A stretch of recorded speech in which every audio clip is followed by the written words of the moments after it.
Hi there. Welcome to Character Corner, episode number 5. As you can see, I'm in a little bit different surroundings today. I'm in my recording studio. In addition to being an author, I'm also a musician. And I wanted to record down here this video today because I'm going to do, as promised, a reading from my upcoming book that will be released at the end of June called Children of the Blessing. So last week, I talked about one of my favorite characters in my book. Her name is Aleah, and I also send out a sketch of her. So if you haven't seen that sketch, go back and look on either my Instagram post or my Facebook post if you'd like to see a picture of that sketch. And I thought it would be fun to read a little bit about how she's introduced into the book, into the story. So this is from chapter 30, and it's where Aleah is introduced. Aleah watched the old man and children come down the stairs and sit at the only vacant table in the main room of the Golden Eagle. The boy with sandy blonde hair was probably Wren, she decided. At least, she hoped he wasn't the skinny boy with black curly hair who hadn't stopped talking since he entered the room. Aleah sat alone at a table in the back where she had a clear view of the door and the entire room. The smell of sweaty men mingled with roasting pig permeated the hazy air. She recognized Lord Danu from both her mother's and King Akal's description of him.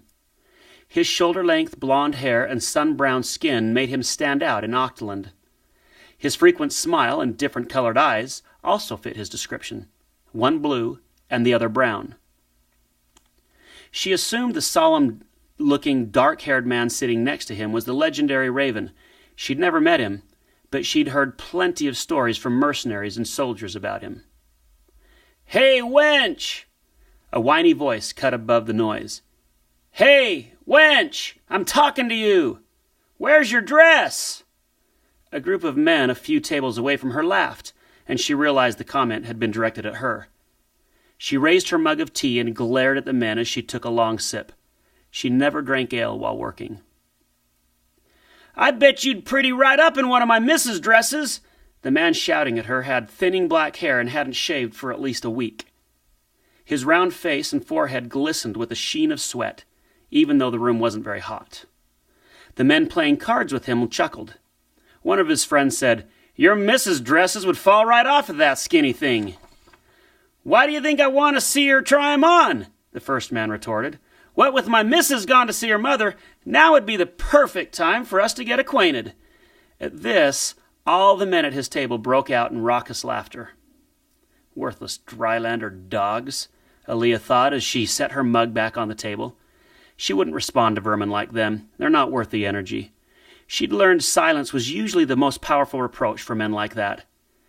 She could still hear voices jeering and laughing, but they'd soon tire of their sport. Instead, she watched Lord Danu's men, especially Raven. Most of Lord Danu's soldiers weren't paying attention to anything but their ale and food. Occasionally they'd glance around the room, but they clearly allowed Raven to be their eyes and ears.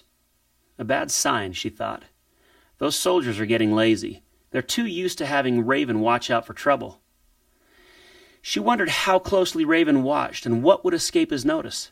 Perhaps a girl, walking close enough to cut Wren's throat, wouldn't raise his concern until too late.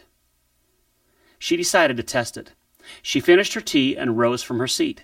She walked forward, and Raven shifted and watched her for a moment. Then, apparently decided she wasn't a threat because he looked away. She headed straight toward Wren's table, but as she passed the men who were jeering at her a moment before, the sweaty fat one who started it all said something and grabbed her butt. Instinctively, Aleah spun, pushed the man's head back, and kicked out the legs of his chair. As he crashed to the floor, his back hit with a thud. Air exploded from his lungs, and he lost his wind. Before he could move, she had a boot on his chest and her sword point pressed against his throat. The room fell silent, and she knew that if she looked around, all eyes would be on her. She could feel her heart racing, the way it always did during a fight, but this pompous piece of filth made it personal by touching her where she allowed no man to touch. So much for her little experiment with Raven. He'd certainly pay attention to her now if she approached Wren. She glared at the sweaty man on the floor. He was gasping and stammering some nonsense apology, but Aleah didn't care. She would have enjoyed cutting his blubbery neck, but she couldn't afford to draw any more attention to herself. "Touch me again, and my sword will rest on the other side of your throat," she said through clenched teeth.